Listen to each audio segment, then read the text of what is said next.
Welcome, y'all, to another episode of Identity Talk for Educators Live, the show for the unsung heroes of education. I'm your host, Kwame Sarfo-Mensah, and if this is your first time tuning in to the podcast, I welcome you and I hope that today's episode is one that you will enjoy and will want you to come back for more. And if you're a returning listener or viewer of the podcast, as always, I welcome you back and I hope that today's episode is one that you find informative, enlightening, and of course, insightful.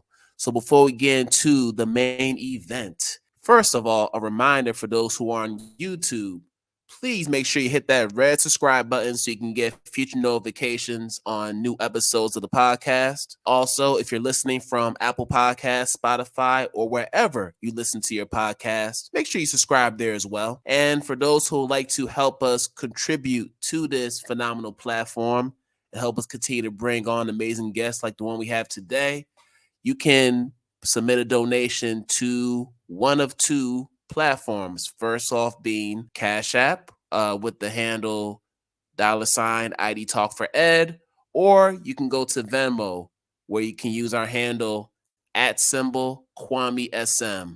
That's KWAMESM. To catch new and past episodes of the podcast, you can go to our YouTube channel, which is under my name, Kwame Sarfo-Mensah, or you can go to our main website at IDTALK4EDucators.com. And as always, thank you all for the support. Now, we also have another special announcement.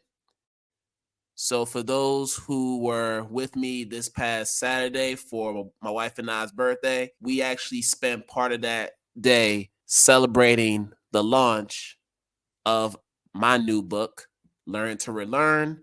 We revealed the cover and a few other features. So my new book, Learn to Relearn, Supporting Identity in a Culturally Affirming Classroom, is now out today for pre-order. You can go to Amazon to get your pre-order copy today. The book won't be out for another few months, but guess what? Leading up to the release date, there'll be a lot more information to share about the journey and how we got to this point. And I'm just so excited to finally share this with the world. It's been 3 years coming, and I'm just glad that you all finally have a chance to experience all of the hard work, dedication, effort, and sacrifice that it took to put this book together. So I'm excited for that. Please pre-order your copy today. Thank you all for the support. Appreciate y'all. All right, y'all. So I'm so excited for today's guest because two things. Well, three things. Number one, she's an educator. And you know how we love educators on this platform. Number two, she's residing in my home country, Ghana, which is also super dope.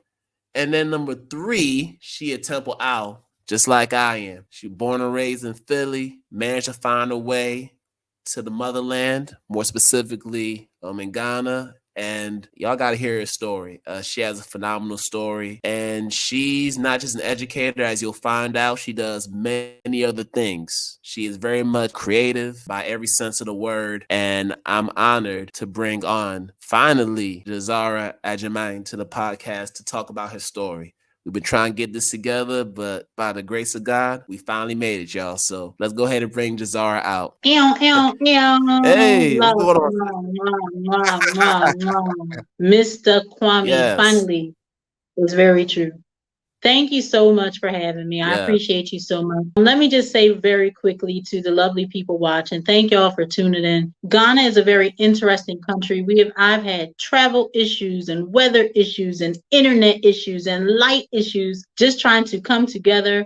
But I always feel like when things go a little bit crazy, something really good is going to happen. So thank you so much for having me today. And please, congratulations on your book going to be coming out. Let's go book. Let's go education. I'm into it.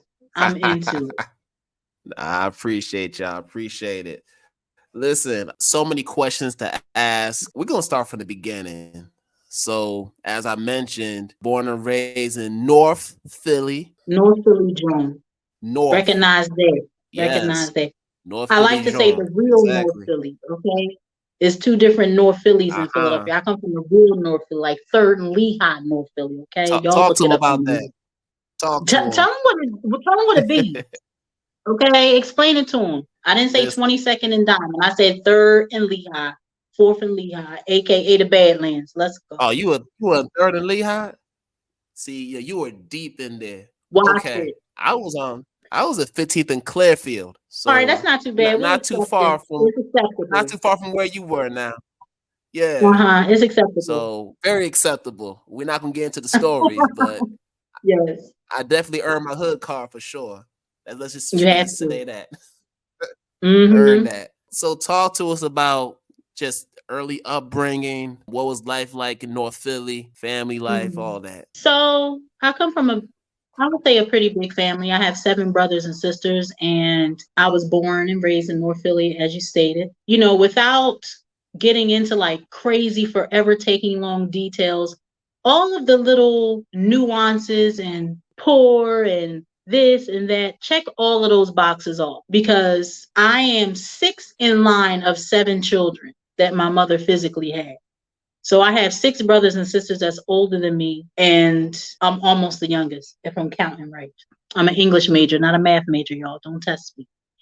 And when you grow up in a particular situation where things can be rough, Philadelphia has never been an easy city to live in. Not back then and not now. You grow up with a certain type of resilience. You grow up with a certain type of almost the opposite of what somebody may think. Instead of feeling closed down, you feel opened up because you have to do so much to get to just a normal space where someone else is. You get this resilience about you, you get this confidence about you.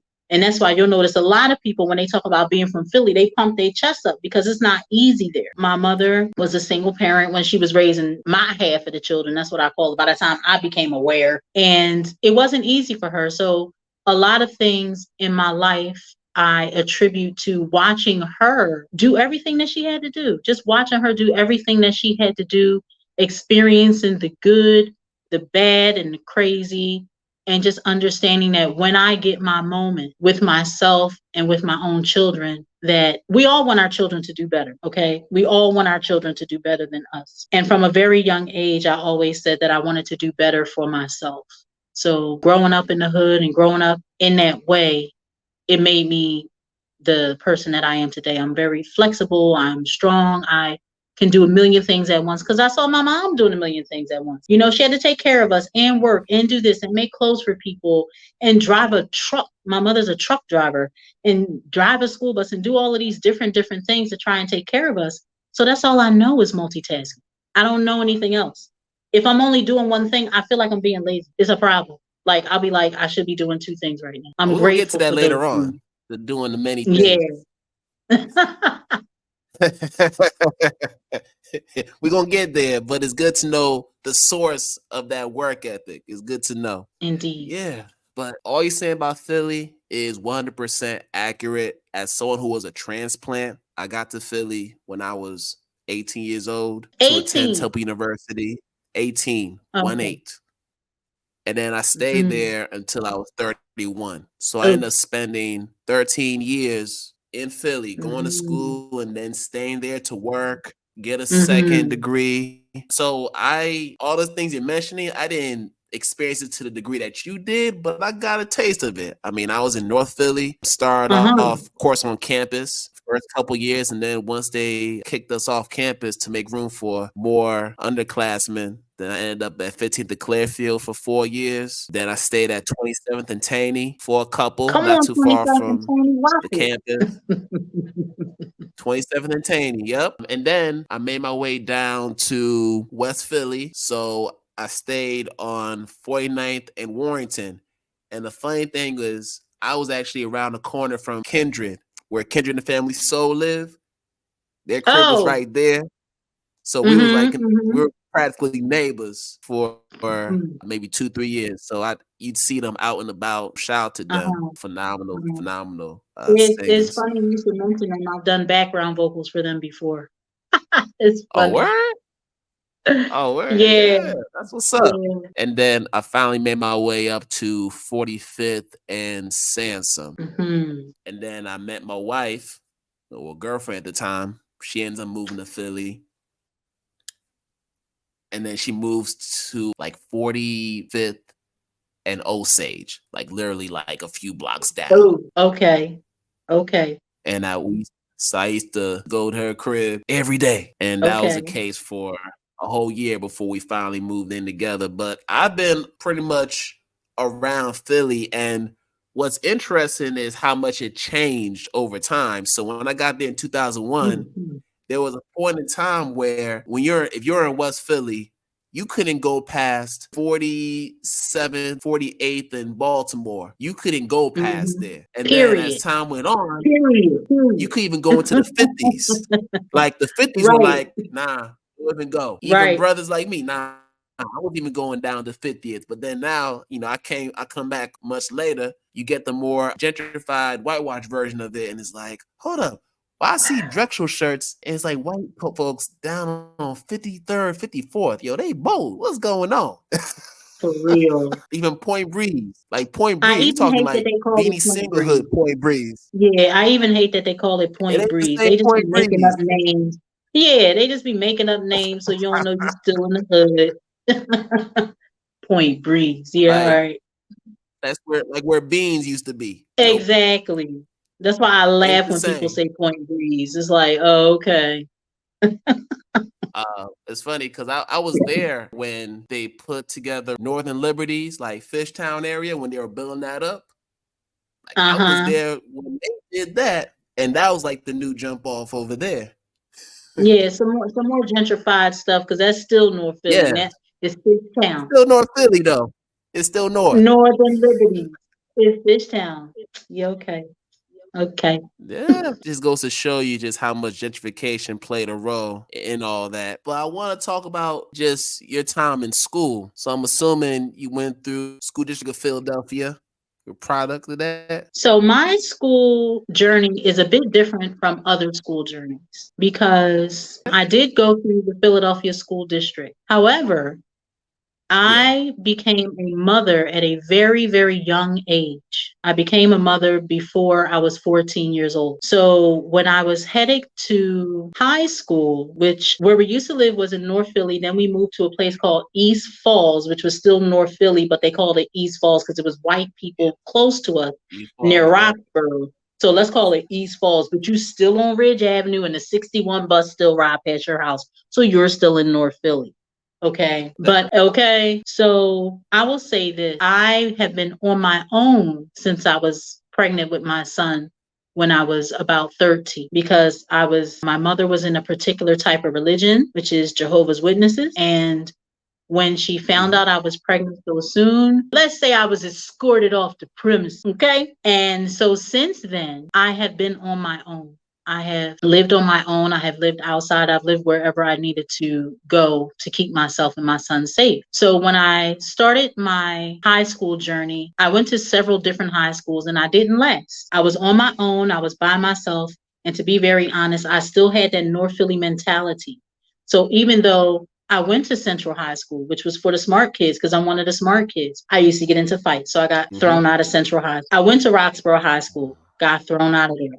I ended up in Germantown High School. I got to a point whereby before 10th grade, I decided that at that time, my son was already coming to 2 years old. High school was taking too long for me. I had always been in advanced classes, AP classes, the gifted class, those sort of things. And I decided that high school was going too slow for me. So since I had a child, I did my own research and found out that once you have a child in the city of Philadelphia, you can become what they call an emancipated minor. You pay a fee, you go down to City Hall, you explain to them, I have a child, I live on my own, and I want to become an emancipated minor, which means I don't need my parents to sign off on school and things like that. So at the age of 15, I became an emancipated minor. I decided to drop out of high school and go and get my GED. The rules in Philadelphia was that you can get your GED starting at 15 years old. So before I turned 16, I had already completed my GED, which was my high school equivalent. So I had started college or university or my secondary school when I was 16. And so I had already started that at 16 and received my first college degree before I turned 18 because I went through an accelerated course. All of these things I had to figure out myself. I had to go out into the world, do my research, find out what to do, where to live, how to manage my son. in education. Because even from a young child, my mom was very much into reading. Okay, we always had books around, always a bookshelf. Even the religion that we were a part of, everything was about read this, read this. So I love reading. Completely, totally, I love reading. When you see that Disney movie, Beauty and the Beast, and she like opens up this like room and it's like books up to the ceiling, it's like a dream. It's like, oh my God, that would be amazing for me. So I started my collegiate career several years earlier than most. And what I learned so much about myself is I don't need a master's degree in everything, but I like to know a lot. I like to know things. Once I have a question in my mind, I want to know. If I have a question, I want to know. So I kind of got on this, if it can even be said that I kind of became addicted to education. I became addicted to getting certificates and associate's degrees when associate's degrees used to mean something, because right now I don't even think they have a name for it. But I became, so intrigued with showing my son how much I love education, how important it was, reading and all of that. So coming through the school system and seeing the things that I saw, because we were a Black family and my elementary school was 95% white people. Okay. We were literally one of maybe 5 Black families at James Dobson Elementary School. So yeah, we went through it. They used to take my mom through it. I learned about racism very quickly and very swiftly. And that had a lot to do with, I'll say that has a lot to do with how I feel about certain races even today. I'll keep it real for the people. So when you see such racism at such a young age and you have to fight through that and see your mother getting treated a certain kind of way and your brothers and sisters being treated a certain kind of way, it just used to motivate me to want to do more. It used to motivate me to want to do more so I can never, ever, ever, ever be a statistic. I never wanted to be what they were claiming we were going to be, which was poor Black people with no education. And I said they will never be able to hang that around my neck. Wow. And I think for you to have the drive and the determination to pave that path for yourself and to be able to support your son at that time, because most people who end up becoming parents at that age, they're just thinking like, how do I take care of this baby? How am I going to get through It's school? true. What are my friends going to think about me? What are the people at school going to think about me? Because you have to think, as a teenager, you have all these different pressures that you're dealing with, and you are so concerned, at least most teenagers are concerned with the perceptions that people have of them at that time. So for you to just kind of withstand all that and say, well, I know that, nah, this ain't it. We need to accelerate this process. I need to get this GED. I need to get into college and get these degrees. So would you say that a lot of that just had to do with seeing your mom show that determination, being a truck driver and just handling her own business?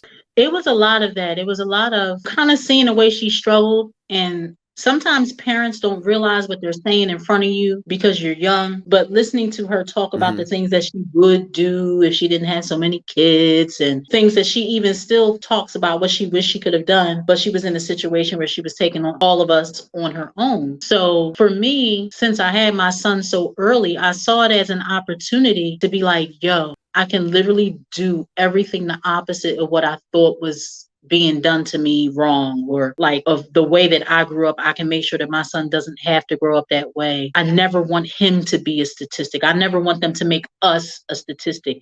The teenage mom who drops out, who's on welfare, who has a baby. They will never be able to say that. I'm going to make sure I go to school and finish it. I'm going to make sure he goes to school and finishes it. I'm going to make sure I have a good job and a good career. I'm going to make sure I do everything that I want and need to do so that I'm not anybody's cookie cutter. You can't cut no cookies with me. You have to bake a cake, take a slice of something, because I can't be a cookie cutter typical idea of a teenage Black girl who has a baby. So it was a lot. So as you're telling this story and you're sharing all these struggles that you had, for some reason, Belly just popped into my head, the movie Belly, hood classic. And I'm thinking about the last scene where Nas and T-Boz are together, and Nas has his epiphany and he's telling T-Boz, hey baby, let's go to Africa. It's so beautiful out there. All the people, everything. We need to be there.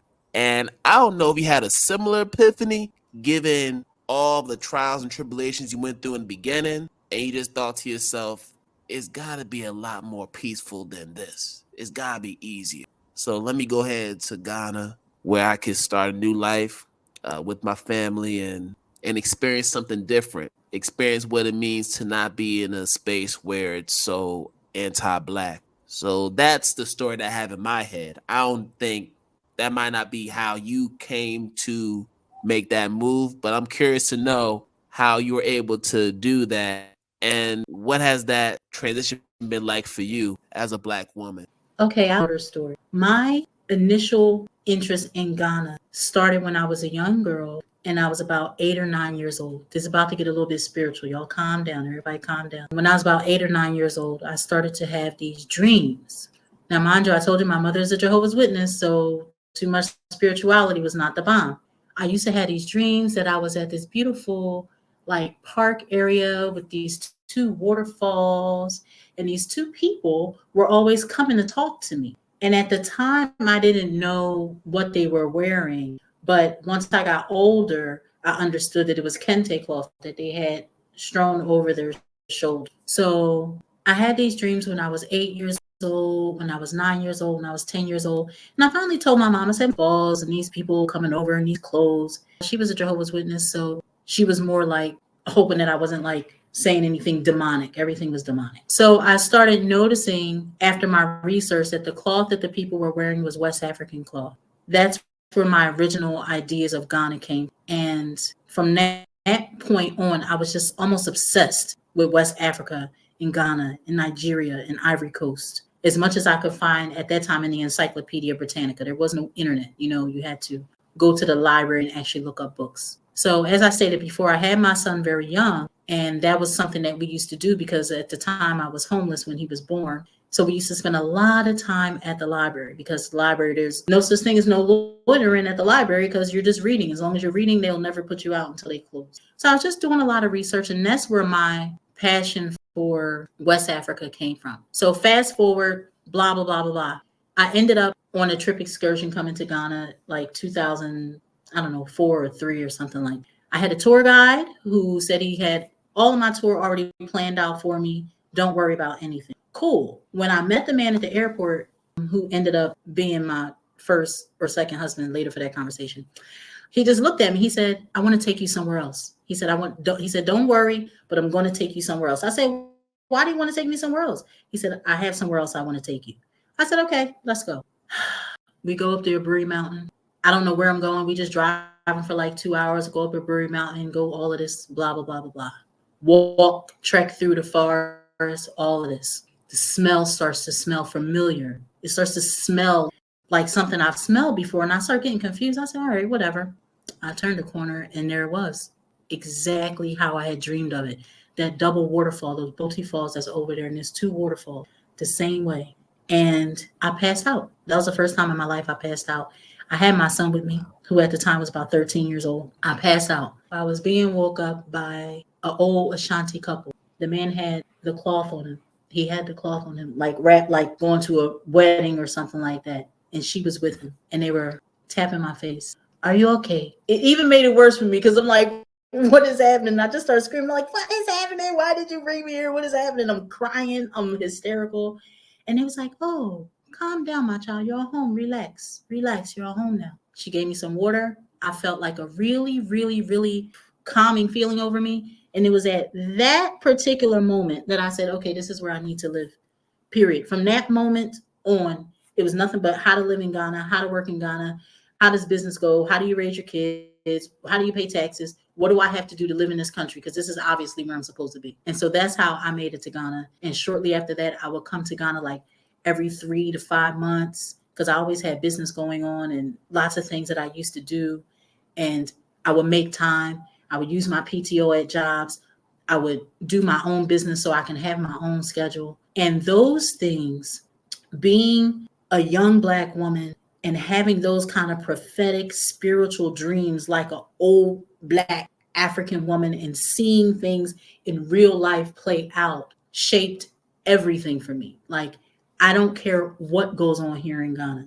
I don't care. I know the roads are bad. I know my lights literally just went out during this interview. I know all of those things happen. This is my home, and that's how it is, period. You understand what I'm saying? Get yourself a generator, get yourself a poly tank, do what you got to do, and keep it pushing. So for me, the way that shapes me as a Black woman is it lets me understand that even though living in the States and they only want you to think about slavery, they beat you over your head with this slavery situation. I didn't have dreams about slaves. I had dreams about obviously a king and a queen, obviously two people who were of some type of importance. You understand? It let me know that I'm not that low, nothing but a slave that's now got to scratch and survive and be poor in America, be treated like dirt. I don't have to be there. I can be over here with these beautiful royal people and throw some stuff. I mean, they had gold up in here, all this tons, and oh, it gave me pride, it gave me strength, it gave me a totally different sense of work, totally different sense of like I'm here because I was supposed to be here. Whatever situations that I went through, whatever happened, this moment I was supposed to be here. Because when I turned that corner and saw those double waterfalls, and those two people woke me up out of my sleep, and they literally right then I was like, okay, we home. It's all good. I'm in here, and that's where I'm finna stay. Period. And it comes to show you how powerful books are, why libraries are so important, especially at a time Very. where you have so many libraries being closed down, Mm. librarians being laid off from school districts across the nation. Mm-hmm. The counter stories that you mentioned in that story, you could have come up with that had you not seen those images in a book, had you not Amen. had an imagination, had you not had those positive self images from seeing your mother grinding and working so hard. Like that doesn't happen without those things taking place. So I just want people who are listening and watching this to understand the source of that. This is not your typical story. This is not typical. Amen. It ain't, and that's okay. It is more than all right. So now we know that moving to Ghana as an expat, it's a daunting task. There are so many obstacles and things that you have to consider. You don't move to a place like Ghana if you don't have your own source of income, or you're not working with an NGO or with, let's say, the US mission that usually would sponsor a lot of the things, a lot of the necessities that you talk about. So Mhm. I'm curious to know how you were able to just make it work, because a lot of people want to do what you're doing, but they're coming across a lot of those different barriers that they find hard to overcome. I will say this. Number one, planning is very, very simple. People think it's easy to move here and they don't have a plan. When I first visited Mm. here and I knew this is where I wanted to live, if you notice, I said I kept coming back and forth because I was planning and I was saving and I was planning. I was learning how it is to actually live in Ghana, not visit Ghana. There's two completely different things, visiting a place and actually living there. Knowing that I have a child, how will he go to school? Will I be here when he's still in school or will he be in college? How do I transfer my business? At that time, I already had a business to which I was importing and exporting shea butter from Nigeria and from Ghana. So even moving here made it a bit easier for me to do that. But I was a worker. I was in school. I was saving money. But I've always been very much into financial markets like stocks, bonds, savings, and things like that. So the thing that helped me was understanding that you cannot do anything without a plan. What helped me was coming back and forth, coming in and out, learning every aspect, learning, okay, this is what I have to do to get a business in Ghana. This is what I have to do to get a house in Ghana. This is how healthcare works in Ghana. I'm not one of these diaspora who come here and say, oh, well, when I was in the States, I don't want to hear it because you're not in the States. I don't even mind that. That doesn't help me. Thinking about the dollar, thinking about what's going on in the States, that doesn't help me. I have to know how to get my contumely, my yam, pay my VAT, pay my nil, pay ECG. I have to worry about things that happen here in Ghana, how it goes on here in Ghana. But I will repeat it because as a teacher, I only repeat it when I want people to understand it. It's about planning. Just plan it. Take your time, plan, save, network. It's as simple as that. It's even not hard. You just have to plan. Too many people they come over here with no plan. They come over here with $5,000, $10,000, and they think, oh, I can figure it out because the money exchange rate. Hey, you're joking. You're seriously, seriously joking. And for that one, I'm even grateful because the majority of the degrees that I have are in education. I've worked with NGOs in various different positions from executive director to development director. So Ghana is a very commerce, business, entrepreneurial country from top to bottom. So what I do is education. I educate people on coming here. I educate people on how to plan. I educate NGOs. I educate business, stocks, bonds, forex, options trading. I do a lot of different educations. And one thing is for sure, and two things is for certain. Ghanaians love to learn. They love learning. They are very, very smart. If it's going to be something that's going to help their business, they are ready to come to a workshop and learn so they can grow. Regardless of what anybody can say anywhere, you have to find your tribe. And I was grateful enough to be able to actually do what I love, which is teaching. Like I legit love teaching, like legitimately, I love teaching people. I was a former college professor when I was in the States, and I talk a lot. So it's easy for me. It's very, very easy. I love researching, I love reading, and I love talking. So being a teacher is just normal for me. It's just normal. But the planning is what people are lacking. Even Ghanaians who are trying to go to America, they're not planning well. That's why they end up stuck in America for 20, 30 years because they didn't plan well and they don't have no money and they're not doing what they need to do because you need a solid plan. So this season, Identity Talk for Educators Live will be including ad spots for businesses, products, and events that are adding significant value to their communities. And here's the catch. You don't have to be an educator or an education-based business to be a part of this. We're looking for people who are just doing great work in the community, and we want to use our platform as a way to amplify their work.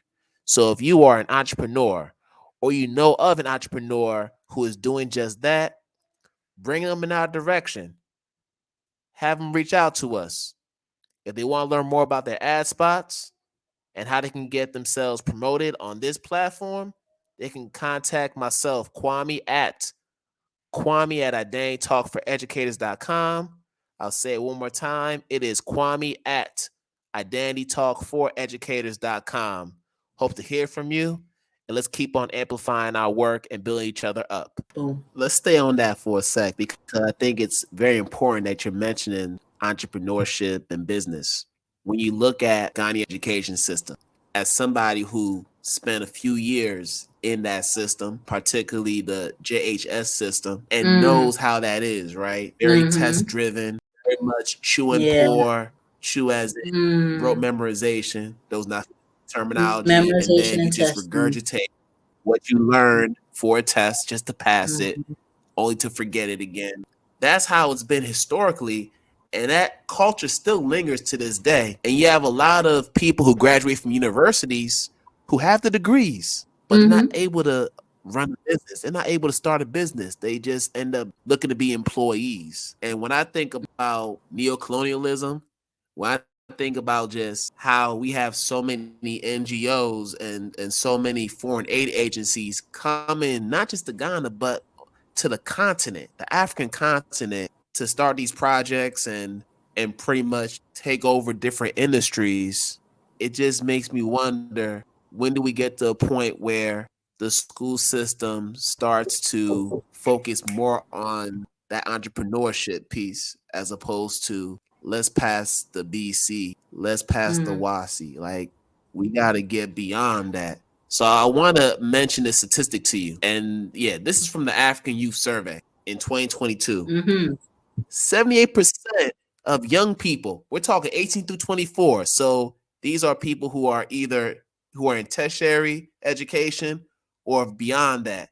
They want to start a business. They want to be like you. When you hear that statistic, 78% of people on the continent who want to be entrepreneurs, how does that statistic sound to you? And does that in any way inform your work as an educator, as a consultant? I will say 100% absolutely. My whole educational system, Jahzara's educational system. I have an NGO, it's called the Vince Memorial Garden and Education Foundation. My sole purpose is to change exactly what you said. The whole memorization to testing model. It's not just Ghana, it's America too. Like they do the same thing over there. You take the citywide test, just remember it, regurgitate it. And they wonder why we end up with unintelligent college graduates. because you don't remember nothing. Let me tell you what it's like. It's like binge watching something on Netflix. You've watched all of this. You don't remember half of it. You don't remember more than half of it. You just know that you sat there for 10 hours and watched all of these episodes and you finished it.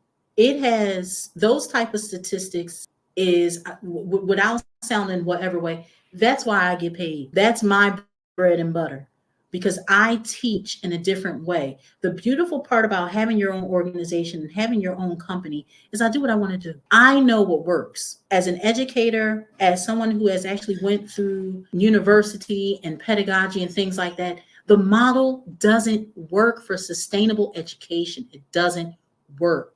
To teach children in that way, in that just memorize and regurgitate, it only works for a short period of time. They're not even going to remember by next year. You have to, that's why they have to keep on reviewing, because they don't remember.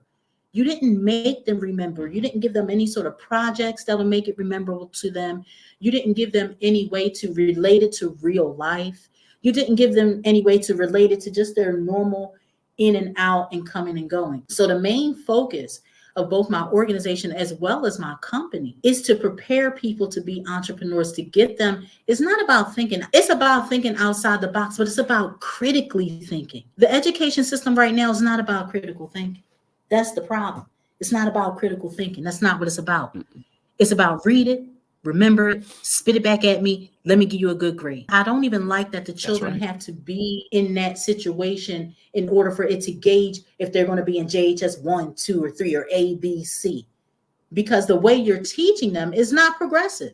So that means if my child just happens to have a bad memory, then she's going to get a bad grade, even though she's smarter than everyone else. But if you teach them in a way that they can relate, if you give them real world examples, if you use more project-based learning, those things will stick with them. It literally is a method that I use so that young adults and adults can learn differently so they can retain that knowledge.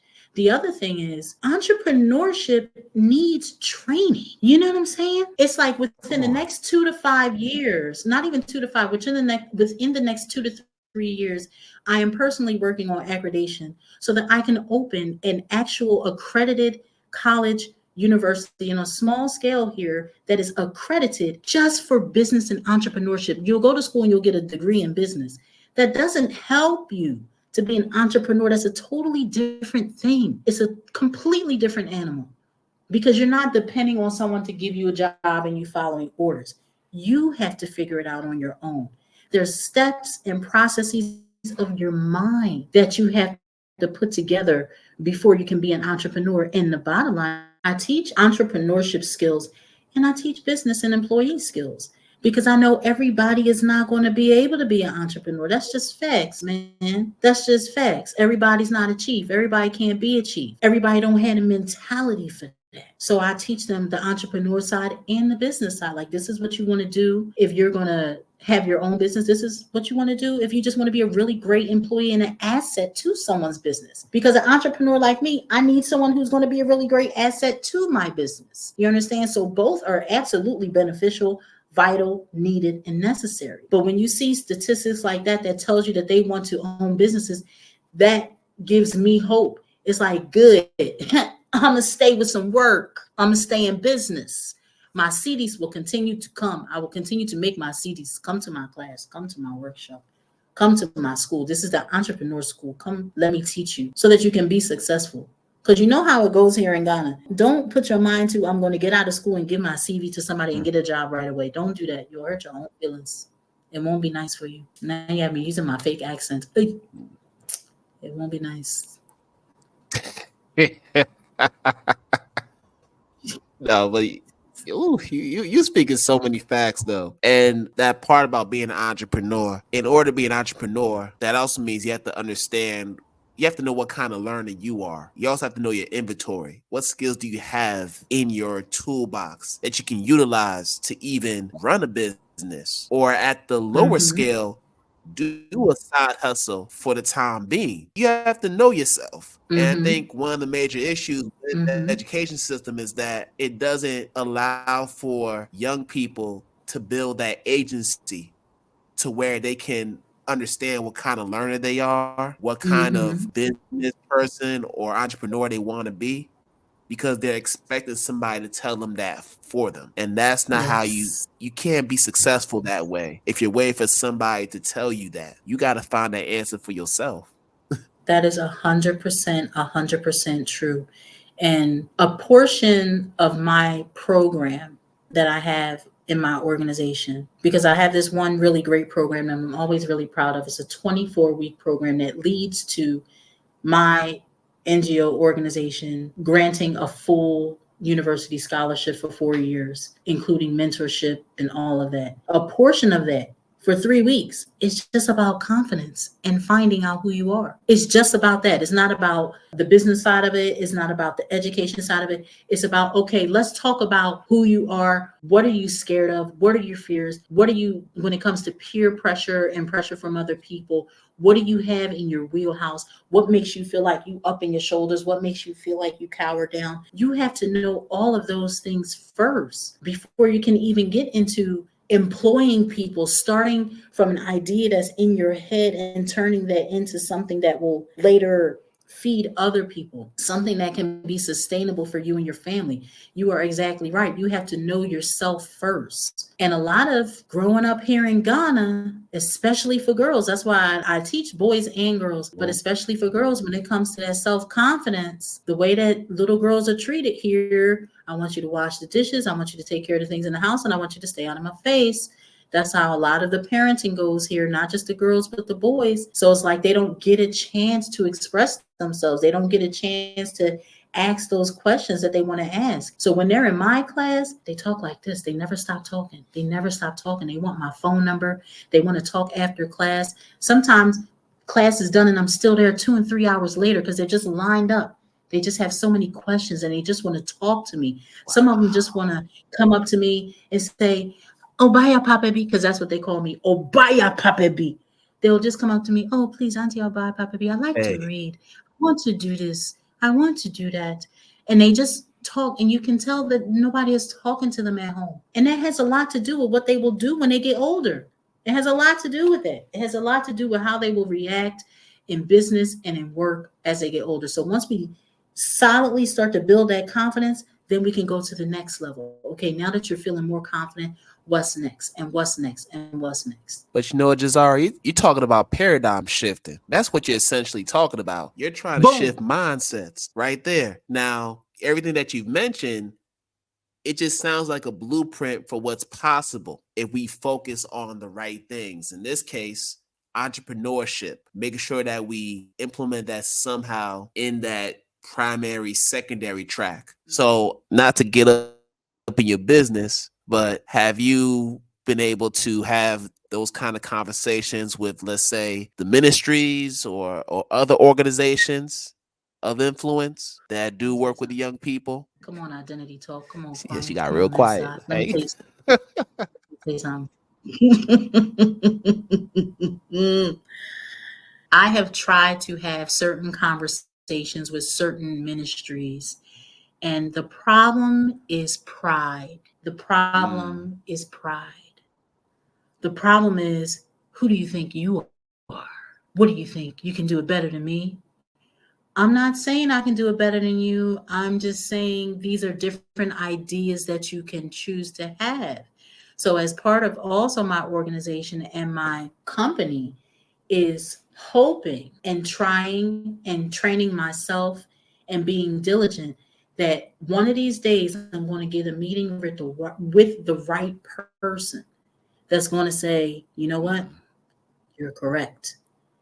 I have a whole implementation curriculum situation of mind shifting of Ghana teachers that starts from kindergarten. I have financial classes with class one students. I be trying to change them from class one, okay? But I have had conversations with people in the ministries and they applaud what you do, like, oh, that's great. And then I say, it's something that I feel like could be implemented on a much larger scale. We could get a lot more students more interested in school because it's just more interesting to be in school. You know what I'm saying? It's boring. It's boring as heck. It's boring as heck read it, remember it, do the test. It's boring. In my It's own not on the mind, past I feel paper. like That's a problem. for real, for real. And it's like when you have these conversations with the higher ups, you do come against a lot of brick walls sometimes. But I have the faith and I have the hope that as I continue to dig deeper to different places and ministries and organizations and things like that, I'm going to end up with the right person who understands. And even though that's not happening on a larger scale, because I have my own organization, I can do it myself on a smaller scale. I make deals with the headmasters of the schools and I say, we are going to work on this in your school. And then I go to the next school. We are going to work on this in your school.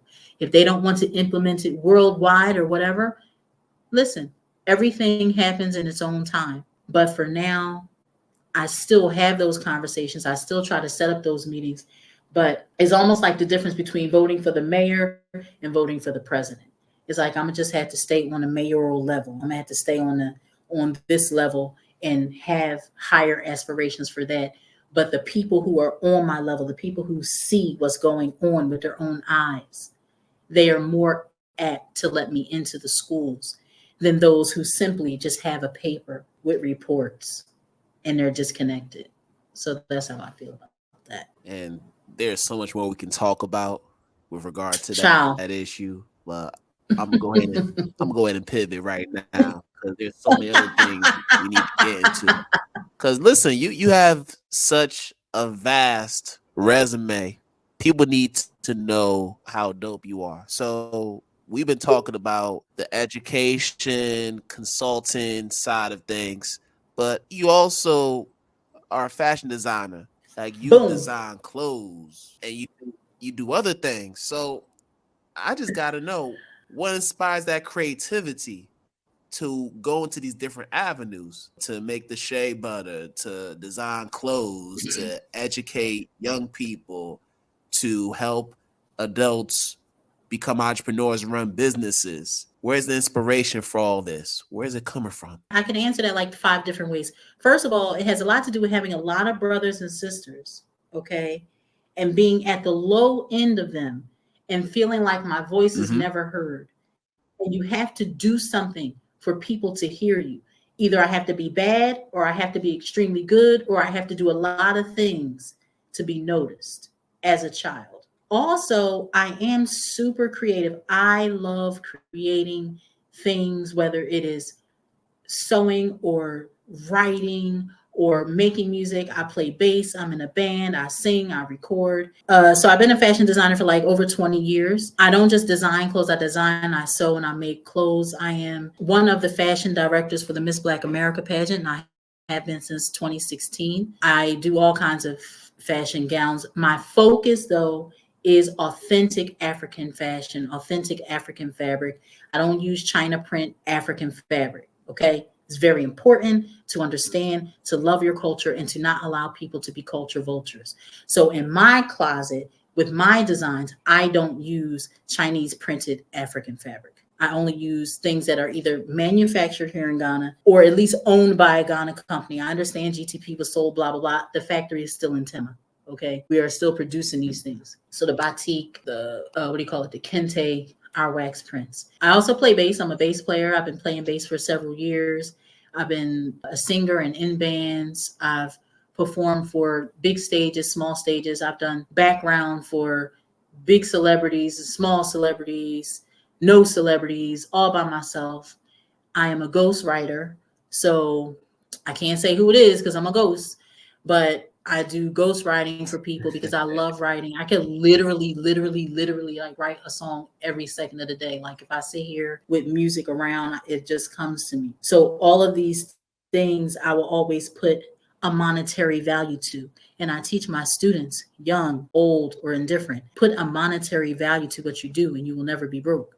You can't just be giving away all of your goods and all of your talent and all of your everything for free. There's certain things, of course, you give freely. But when you have things that you can monetize, is no reason Mm-hmm. for you not to have some sort of, as you say, some sort of side hustle or some sort of something going on. So not just my own it's just in my personality. I like to be creative. Once you have kids, all right, I don't know how having children affected other people, but for me personally, without making me sound like crazy or like Kanye West or something, but once I had my son, I did feel kind of like a god. I really did. It really gave me, like, when you think about the workings of having a child and carrying a child and creating life, it's like, if I can create life, I can create anything. Like, what's good? Like, what's up? Let's go.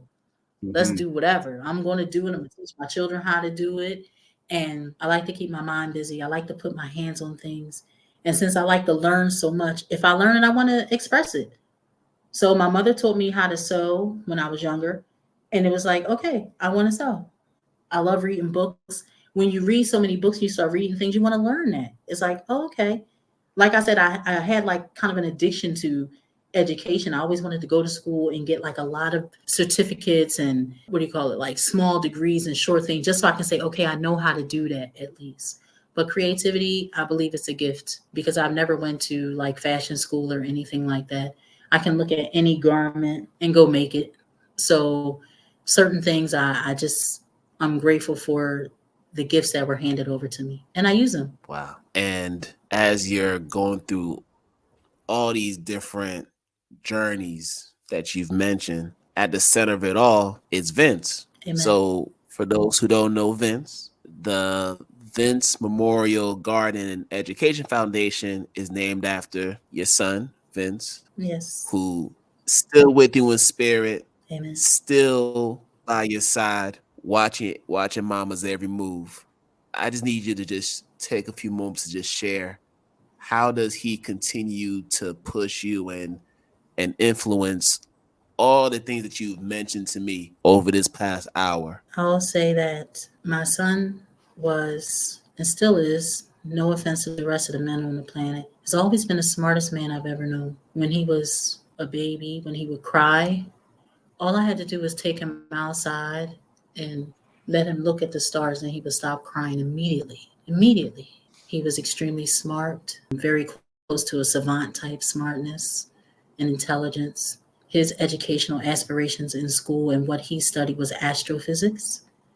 He had the idea that he was going to build a better telescope than the Hubble and James Webb. He said, "It's so easy, Mom." He said, "Their calculations are wrong, I'm telling you. But when I get there, I'll fix it and we'll have a better one." And Mm. he was accepted to a lot of colleges, but decided that he wanted to stay close to home because I was just having a baby. When he turned 18, coming to 18, I was having my second child. He wanted to be home for her. He was an amazing big brother to her, so much more than a big brother to her. And my daughter is almost 14 now. And during the times where we were unfortunately like homeless or didn't have somewhere to live when he was a baby, I would always just look at him and feel like whatever it is, I have to get it done. Like we have to get out of this and into something much, much greater than this. And he continues to be my inspiration because unfortunately he did return to the stars. June of 20 returned to the stars after an unfortunate health condition, which was a brain aneurysm, which you can't do anything about. It was suggested to me when I was, gathering my mind. I don't want to do anything. I don't want to constantly think of what took my son. I want to celebrate what he loved. And he loved school. And he never missed a day of school. And he's always been my inspiration. So he used to love school. He used to love gardening. You're from Philly. So when you go over to University of Pennsylvania, that school over there, over at Mm-hmm. Drexel, most right now, if you go right now, most of those trees that are tall, my son is the one who planted those trees. He had that project when he was in junior high and through high school, where he was with the organization that used to plant the trees around the university. He signed up for it. It was called UC Green. And he signed up for it. And he Wow. used to love planting trees. He used to be a bee farmer. Like most typical young men, he used to love anime, but he used to love reading. I'm grateful that both of my children share my passion for reading because as a young parent, I still breastfed him and my daughter.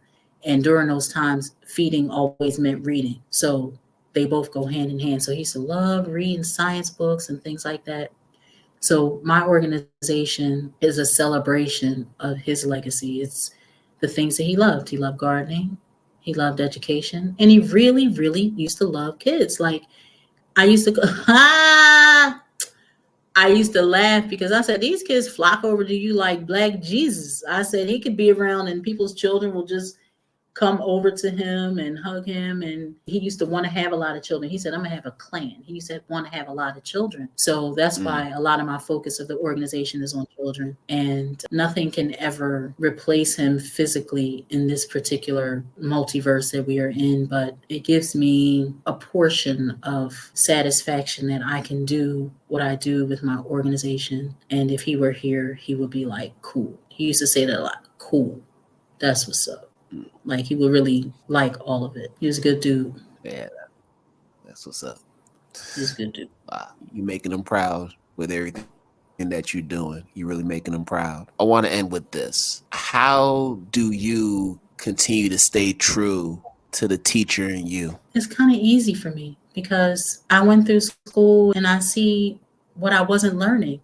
That was the main reason why I had to leave high school. I said, this is going to take 4 years for what? I said, I'm going to have to drag through this. I love teaching. I love reading. And it's like, we all have firsthand knowledge, but I feel like something else is in me. I don't know what else to say without like repeating myself. I feel like something else is within me and I just teach it differently. I just understand how it should be said and how it should be presented. So it's like, I don't know any other way. And even when my son was in this physical realm with me, he used to teach me so much. He was so smart. Damn. He was so smart. He was so super smart. Like I could go and ask him questions and he just had a way of explaining things that was real layman, but really smart and understandable. And I was like, that's how you have to teach people. You got to teach them like that. You got to like make it easy for them, but at the same time be teaching them the hard things. So I just try to stay true to what I've been taught, true to what I feel, true to the ways that I believe that I can keep my son's legacy alive, as well as make an impactful, real difference in the children and in the adults that I teach. I want people to walk away from my classes, from my courses, from my consulting meetings. I want them to walk away and be like, yo, this wasn't fluff. And you know what I mean by fluff. Like this wasn't fluff. Like she literally showed me a different kind of way of thinking, and it made it easier for me to understand something that I thought I understood. So all of that has to do with me just staying true to myself. My daughter, who's 14 years old, it's like I teach her after she gets out of school. I look at her book. I'm like, okay, this is what you had. Let me explain it to you. Because I know how they're teaching her in school. So it's like she gets double taught. And that has a lot to do with me just staying true to myself. Like I understand how things should be taught. And the last thing I'll say is because I love it. When you like legit love what you do, it's just different. It's just a different feeling. It's not it's not really work. It's not really work. It's like, I love it. Any subject, give me any subject, I'll learn it and I'll teach it, and I'm good with it. Yeah, it's facts. Jahzara, man, this has been such an awesome conversation. I'm gonna sleep real well tonight. This is why I love doing this podcast. Just it's the stories, just the way that it humanizes people, the way that people are able to learn the backstory of what makes somebody who they are. What you don't see on the surface, this podcast is able to reveal it in a real authentic way.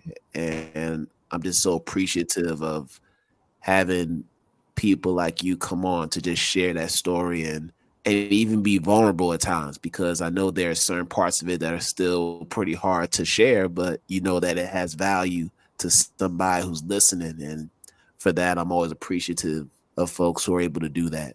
I appreciate you. You are appreciated. You are noted. You are appreciated. And I thank you for taking the time to talk to me, because I talk a lot. So it's a good thing you got a time limit, because I feel like we could be having this conversation forever.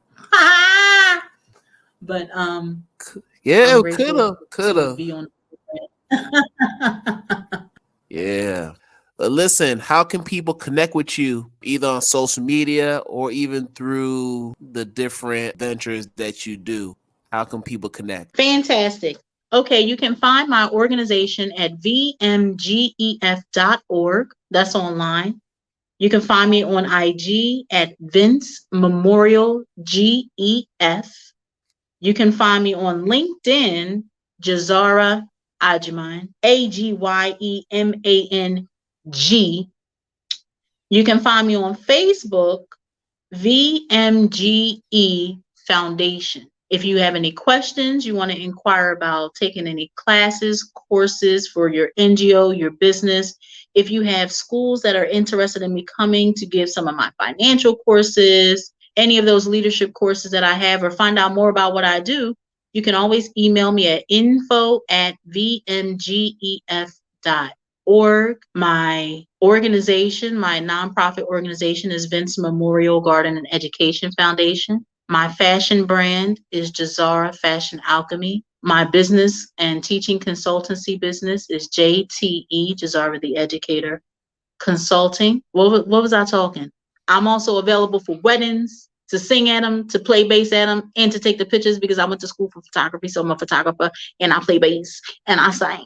You could just call me for that. You could just send me an email, let me know where it's at. I'll hook you up. I host parties, I MC, and I'm just all around good vibes. I hope you get the information. Kwame, you have been very, very fabulous today. We are grateful for you. I'm grateful for programs like Identity Talk that care about education. Like, we out here, man. We teaching and we love it. Talk to us. We want to talk Yes, about it. we are. Yes, we So I'm are. grateful for you very much. And within all of the trying to get us together, I'm glad we had the opportunity. And it's always good to meet another one of my Temple alum. Owls in the building and I'm grateful. So thank you so much.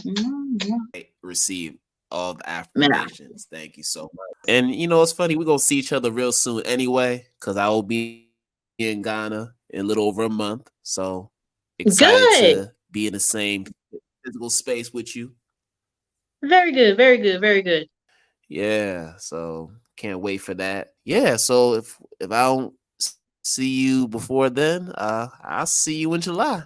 Yes. Thank you so much. And thanks everybody for tuning in. We appreciate you. All right. Thank you so much, y'all. Okay. So we're Doo-doo. about to end another episode, Penny Talk for Educators Live. And as always, I wish you all good morning, good afternoon, good night, wherever you are in the world. And we're going to do this again another time. Peace out, y'all.